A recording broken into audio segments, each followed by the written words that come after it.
Hello viewers, আসসালামু আলাইকুম। সবাই কেমন আছেন? আমরা ভালো আছি আলহামদুলিল্লাহ।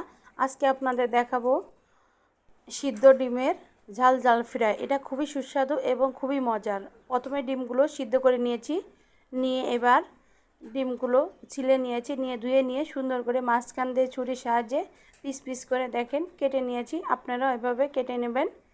প্রত্যেকটা ডিমই পিস পিস করে, আমাদের বাসার যেই কজন মানুষ সেই কটা পিস করতেছি।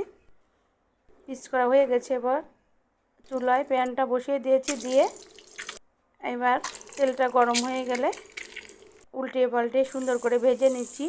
উপরের কালারটা বাদামি কালার হবে আর নিচের কালারটা বেশি মচমচা হবে না, উপরের কালারটা বেশি মচমচা হবে, খেতেও দারুণ লাগবে। এর মধ্যে দিয়ে দিলাম